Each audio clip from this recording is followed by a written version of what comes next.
నమస్తే, welcome to Vijayakranthi voice of Telangana. నేను మీ మణి.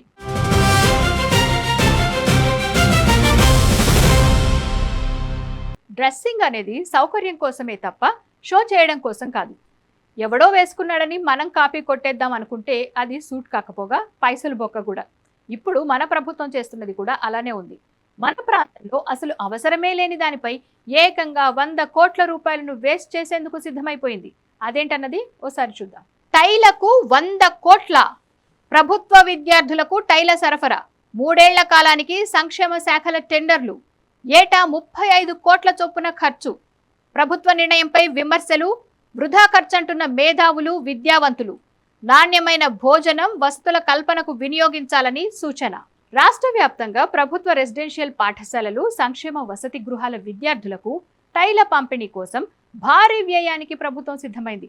3 ఏళ్ల పాటు టైలు సరఫరా చేసేందుకు గాను దాదాపు 100 కోట్ల విలువైన టెండర్లు ఆహ్వానించింది.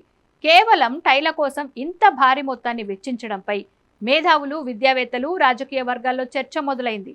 అవసరానికంటే ఆర్భాటానికే ప్రాధాన్యమిస్తున్నారన్న విమర్శలు వినిపిస్తున్నాయి. రాష్ట్ర వ్యాప్తంగా ఉన్న అన్ని రకాల ప్రభుత్వ పాఠశాలల్లో సుమారు 30 లక్షల మంది విద్యార్థులు ఉన్నారు. వీరికి యూనిఫామ్, షూ, సాక్స్లతో పాటు మెడలో ధరించడానికి టైలు కూడా ఇవ్వాలని ప్రభుత్వం నిర్ణయించింది. అందుకోసం టైల సరఫరాకు ఆయా శాఖల ఆధ్వర్యంలో టెండర్లు పిలిచారు. ఒక టై 110 రూపాయల నుంచి 120 రూపాయల వరకు సరఫరా చేసేలా టెండర్లు పిలిచారు. ఈ లెక్కన రాష్ట్ర వ్యాప్తంగా ఉన్న మొత్తం విద్యార్థులకు ఏటా 30 నుంచి 35 కోట్ల వరకు ఖర్చు చేయనున్నారు. ఇలా 3 ఏళ్లలో 100 కోట్ల వ్యయం కానుంది. కానీ అసలు మన వాతావరణానికి టైల అవసరం ఏముందన్నది పెద్ద ప్రశ్న. ఎక్కడో చలి ప్రాంతాల్లో అంటే సరే అనుకోవచ్చు. మన రాష్ట్రంలో టైల కొనుగోలుకు ప్రభుత్వం భారీ మొత్తంలో ఖర్చు చేయనున్న నేపథ్యంలో వివిధ వర్గాల నుంచి అసంతృప్తి వ్యక్తమవుతోంది.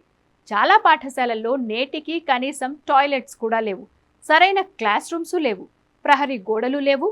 మరికొన్ని చోట్ల పాత బిల్డింగ్స్ శిథిలావస్థకు చేరుకున్నాయి. మరికొన్ని చోట్ల అయితే బడులు రెంటెడ్ బిల్డింగ్స్లలో నడుస్తున్నాయి.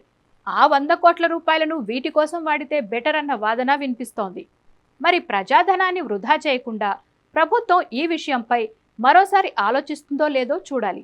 ఈ టైల విషయంలో మీ అభిప్రాయాలను కామెంట్స్ రూపంలో చెప్పండి. వీడియో నచ్చితే లైక్, షేర్, సబ్స్క్రైబ్ చేసుకోండి.